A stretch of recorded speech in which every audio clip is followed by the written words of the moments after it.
Hey everyone, welcome to another edition of PowerCore Productions and Podcastings. I'm your host, Javon Harrington, here with a brand new series for the channel. Well, not brand new, technically speaking. It's a story that I've seen be done a few times here on YouTube, each one taking their own liberties with how this series is usually given, and that is, what if Naruto was a Hyuga?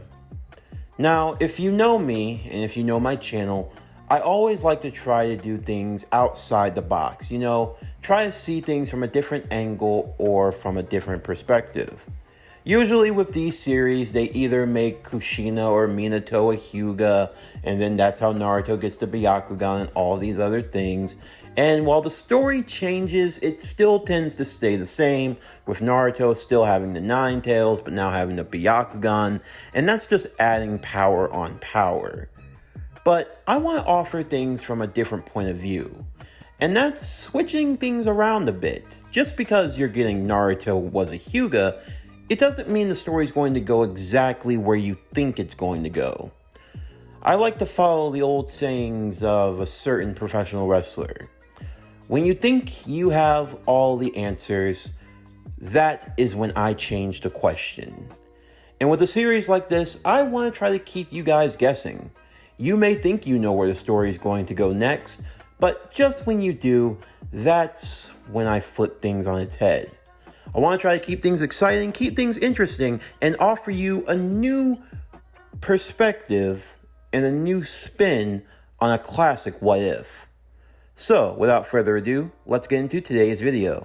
As always, sit back, relax, and enjoy the show.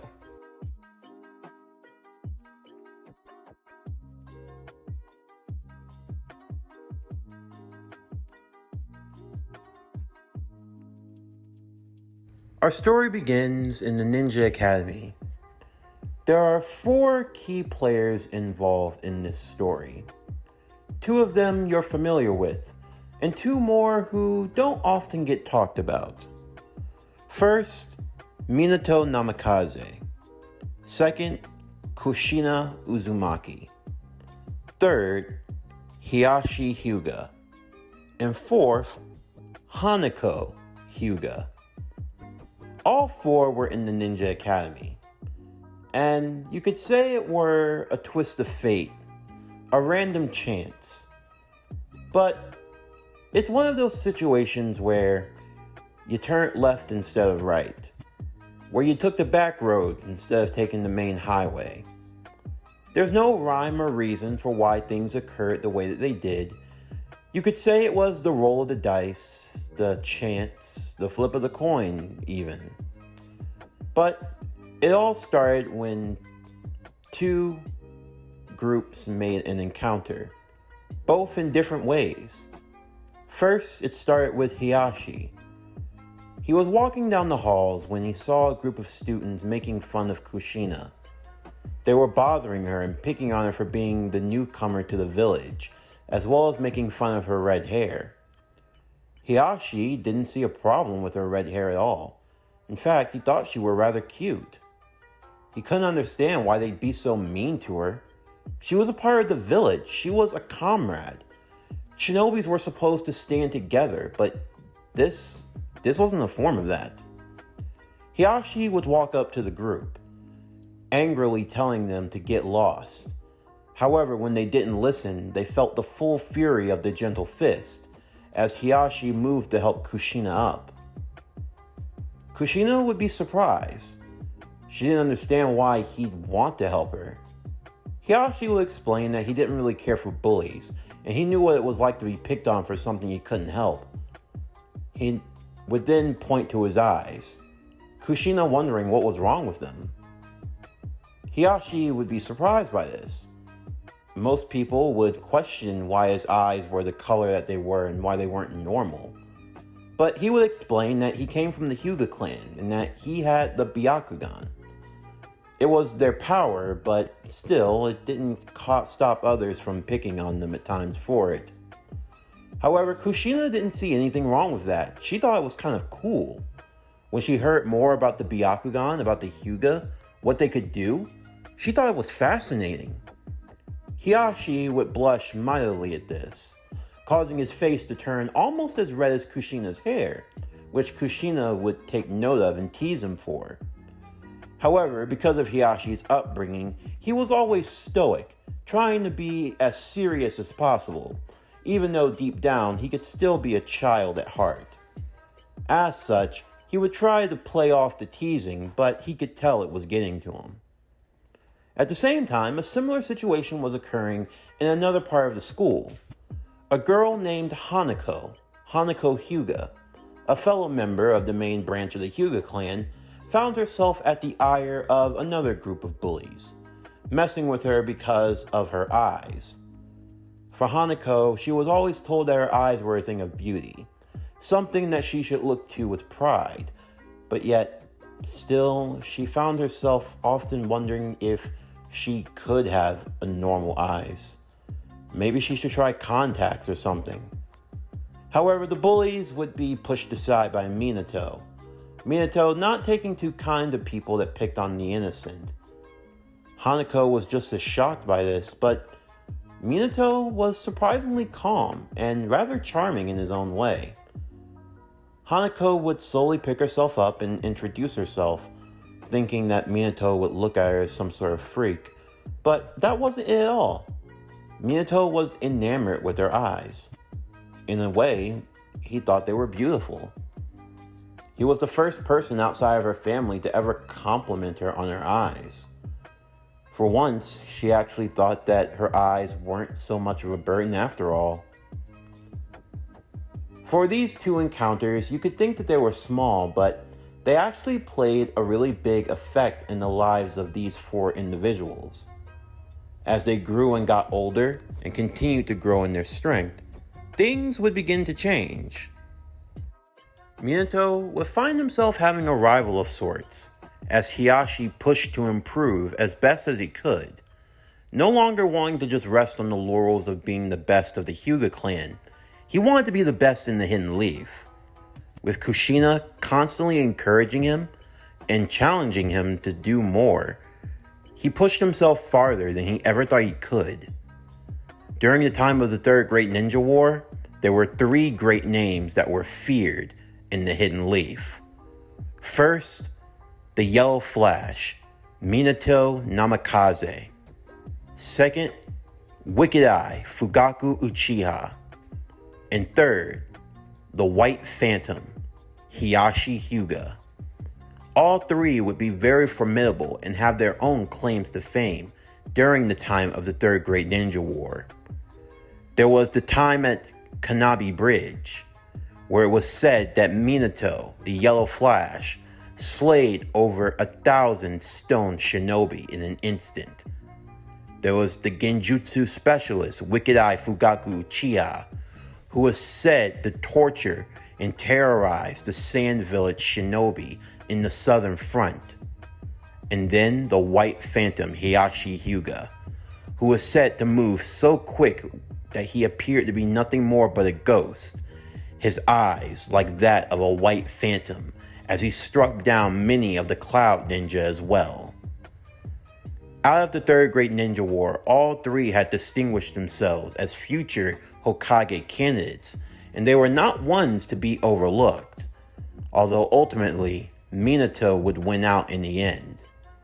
However, Hiyashi was not saddened by this, and Kushina only continued to encourage him, believing that if there was anyone who could one day take up the title, he could. Of course, Kushina always had dreams of being Hokage herself, but there were other things. And there were other issues. The Hyuga clan were not too keen when those of the main branch stepped out to marry outside of the bloodline. They always wanted to try to keep the power within the clan. However, some exceptions had to be made when it came to Hiyashi and Hanako. Of course, in a perfect world, Hiyashi and Hanako would have married each other, and they would have been the ones to have a family. However, the two individuals that were being brought into the fold were ones that could not be ignored. Hanako had found favor in the eyes of the newly lamented fourth Hokage, the Yellow Flash Minato Namikaze. That level of power and influence was something the clan heads couldn't ignore. And then, Hiashi. Of course, there was some pariah to the idea of him marrying the Nine-Tails Jinchuriki, but she was also one of the last surviving Uzumaki out there in the world. The Uzumaki were known for their sealing ninjutsu and for the vitality of their lifeline and their chakra. If that could be added to the Hyuga, then there was all the more of the reason for the union to be had.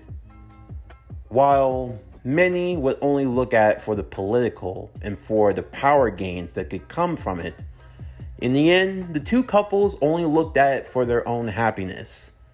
Hanako would marry Minato, and Hiashi would marry Kushina. In the beginning, all seemed well.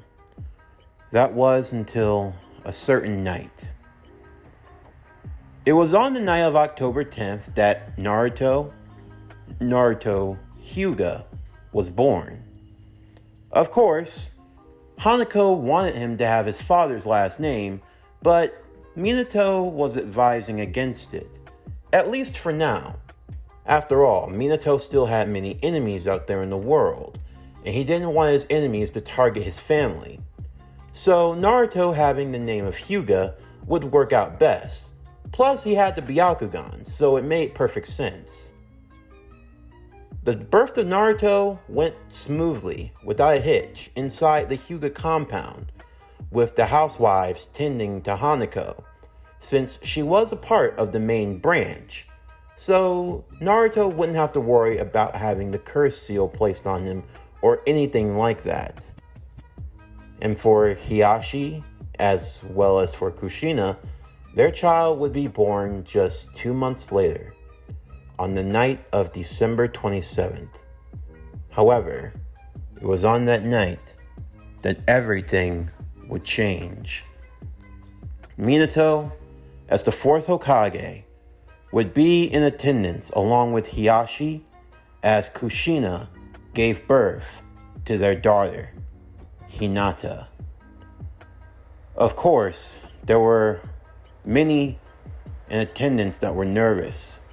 Both Hiashi and Minato worked together to keep the seal of the Nine-Tails in place, knowing that it was during childbirth that a female Jinchuriki, was at their most vulnerable of losing the tailed beast. The third Hokage stood on guard and everything seemed to be going well, until they found themselves under attack. A masked shinobi claiming to be Madara, in the midst of the birth, would snatch away Kushina and release the Nine-Tails. Hiashi would be devastated, but he would try to keep himself together for the sake of his wife and for the sake of their newborn child. The story, while delayed, inevitably played out the same. Of course, Hiashi wanted to be the one. He wanted to give his life to protect Kushina, to protect Hinata. However, Minato would be the one to sacrifice himself, along with Kushina. As they had no choice, the Nine-Tails would be sealed inside of Hinata, one half, while the other half was sealed inside of Minato. Minato thankfully learning the Reaper Death Seal after becoming Hokage, a jutsu that came in rather useful at this moment. Hiashi would hold the daughter as the mother and father would converse one final time. Kushina, I'm so sorry. I couldn't protect you. Kushina would raise her hand to Hiyashi's face, wiping away the tears. Hiashi, my love, please do not think of it in that way. When I came to this village, I had nothing. I felt alone, and I felt like no one wanted me. But you gave me a home. You've allowed me to give birth to a beautiful baby girl, and I know you'll raise her well.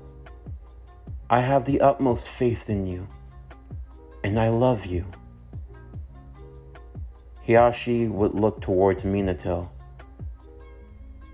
I'm so sorry, Minato. You had just had your son. It's okay.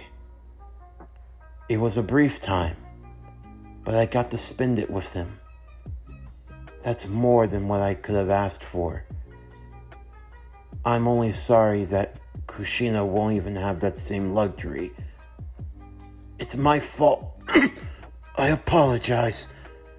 As a Hokage, I should have done much better. Kushina would look to Minato. Don't ever think that, Minato. You served as an excellent Hokage. One that we can all be proud of. The two would turn to Hiyashi and smile, thinking the same thing in unison.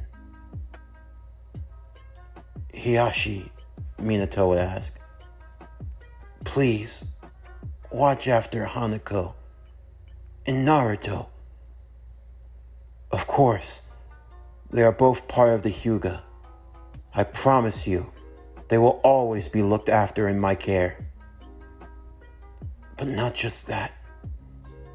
If you can, then one day, you should be the Hokage. I know you can protect this village. You have the strength. Both Kushina and Minato would look towards Hiyashi, smiling as they took their final breaths. We believe in you, Hiyashi. With that, Kushina Uzumaki and Minato Namikaze died that night.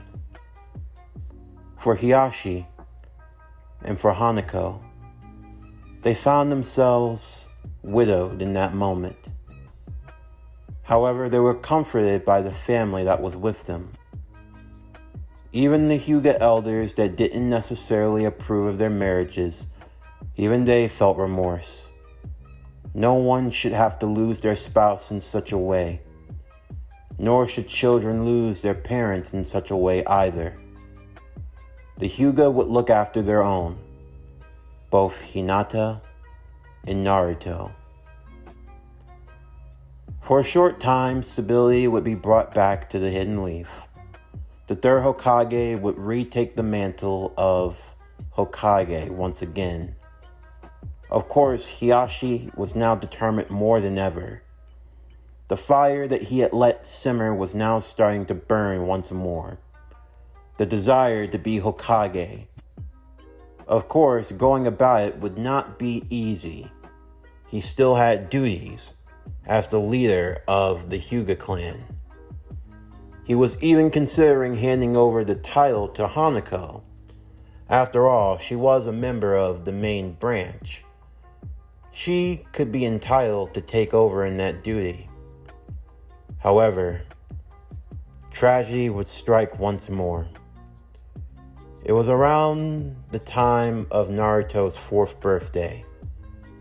Hanako would contract a mysterious illness, causing her to die not too long after. For Naruto, even while he was young, he was still saddened by the loss of his mother. Hiyashi feeling that the need to watch over the children was most important. For now, that was what he would do.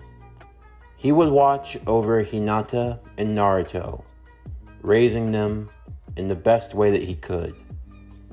When they were old enough to take care of themselves, to start their own ninja journey, that was when Hiyashi would turn his full attention towards the Hokage title. He made his intentions very clear to the Hyuga clan and to the third Hokage. Hiruzen thought this over. There was much that needed to be done. Thankfully, the new Jinchuriki of the Nine Tails had a family that could look after her and take care of her. And also, there was the son of the now late 4th Hokage that had to be watched after as well. Thankfully, the Hyuga clan would be the best suited to do this in that regard, and it would be to them to make sure that the children would be raised properly. Hiruzen would agree that when both children had become genin, and they were assigned to their own teams, then he would turn over to Hiyashi, and the preparations would be made for him to take over as Hokage within that year.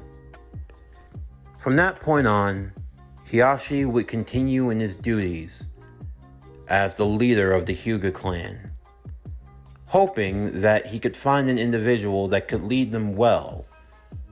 Thankfully, there was a young Hyuga, a bit older than both Naruto and Hinata, but still pretty young and far off from starting his ninja career.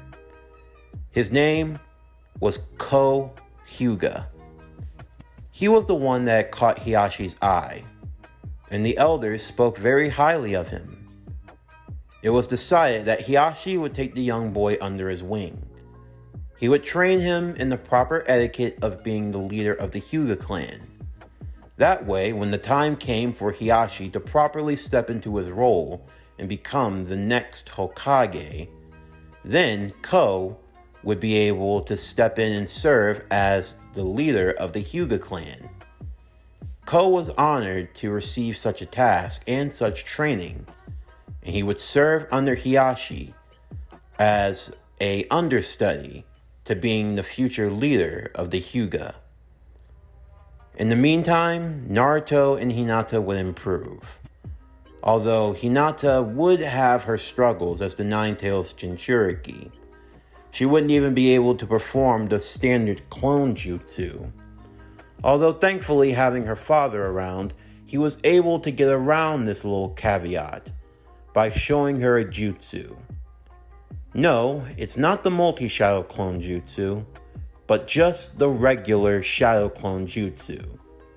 This would at least allow her to make a clone, and with much effort and much patience, she could do things like substitution and transformation effectively. Naruto showed a lot of promise. He truly carried after his father's genes in that regard. Although while Hinata was often shy and reserved, Naruto was more outgoing. It wasn't uncommon to see Naruto running about the Hyuga compound. Many would often be enamored with his antics, although some would think that he needed to be reared in more, Hiyashi often having his hands full with the boy. But there was also another Hyuga prodigy among them. Hiyashi's brother, Hizashi, had a son. His name was Neji. You know the story about Neji, the unfortunate fate that met his father. For both Naruto and Hinata, they were not seen in the best of light by Neji by any means. One, the Nine Tails Jinchuriki. One that had all this power and promise, and yet she was a failure. The other, nothing more but the child of a Hokage. It didn't matter. In the end, he knew he'd surpassed them all. His spite towards them only grew even more fervent, and Naruto could tell this full hand. While Hinata was often one to just let the insults slide, Naruto was more than willing to challenge his older cousin whenever the opportunity came. And even for Naruto's skill, Neji was always more than eager to put Naruto in his place. No matter how strong Naruto thought he was, Neji was always just that more better. It was almost like a never-ending fuel. No matter how good Naruto got, Neji was always ready to put him down. But it wasn't just Neji that was a rival. There was also Sasuke Uchiha. Sasuke saw Naruto as a rival in himself, as they were both in the same class. As they sparred and fought against one another, it forced Sasuke to bring his more latent power to the surface.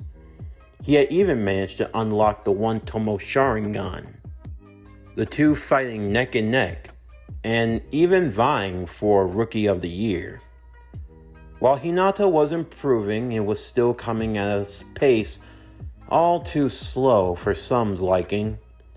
Hinata ended up losing out Kunoichi of the Year to the likes of Sakura Haruno, something that was not looked upon favorably by the members of the Hyuga clan. They would turn to Hiashi in that moment, wondering what he had been doing. Sure, Naruto was impressive, but still, the fact that he was always being dominated by a member of the side branch wasn't looked upon too favorably, and he was the son of the late 4th Hokage. And then there was Hinata, a girl with all of this talent, and in terms of strength, she could definitely show it off, but her timid nature was so annoying. They were supposed to potentially be the ones that could lead the Hyuga clan in the future, after Ko, but even still, it didn't seem like they were progressing much to the chagrin of Hiashi. Although thankfully enough, when the time came for the Genin graduation exam, both were able to pass, of course to varying degree, but thankfully in the end, Naruto showed his mettle, as the Rookie of the Year was actually split between both he and Sasuke, as they were both neck and neck up until the very finish. It was around this time that Hiashi, he would feel an overwhelming sense of pride for both of the children, and he believed that now was the time to tell them the truth. However, there was one final event that had to occur. It involved the Scroll of Sealing. No, it wasn't stolen by Naruto or Hinata, but it was still stolen. And it just so happened that Hiashi came face to face with the one that stole it. A Chunin by the name of Mizuki. Hiashi would effortlessly dispatch of the would-be Chunin, turning him in as well as taking back the scroll. Hiruzen would thank Hiashi. "You've done a fine work for the village, Hiashi. Truly impressive. I must say, you've made my job a lot easier than it needs to be." "Thank you, Lord Third. I only do what I can." "I also heard that both Naruto and Hinata have graduated from the academy and have now received the rank of Genin." "Yes, sir. The news came in today. I'm proud of the both of them." "Yes. It seems the time has come. I must say, the Hyuga clan have done an excellent job at keeping Hinata from out of the public eye. The village has not been too keen, especially after the Nine Tails attack. We try to do what we can. We never leave the children without attendance, and thankfully, any words that are spoken against them are little more than murmur. Although I doubt it'll be too long before Hinata and Naruto learn the truth. That's why, with your permission, I'd like to tell them both tonight." "Oh. Are you sure? Is this what you want to do?" "It is. They've now received the rank of Genin, so I believe it's time. Of course, I'll try to be as tactful as I can when giving them the news. It's time for them to step into their own, and for me as well." "You have grown very powerful, Hiashi. What you've learned under me has been of great improvement." As Hiashi handed him the Scroll of Sealing, Hiruzen would shake his head. "You're going to need to study from that scroll, Hiashi." "Me? Study from the Scroll of Sealing?" "Yes.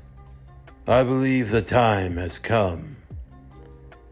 Your children have grown into fine young ninja, and their own journeys begin now. Of course, with that, our deal has reached its conclusion. In about 6 months' time, the tuning exams will be taking place, and they're going to be held here in the Hidden Leaf. I believe after the exams are over, that will be the time.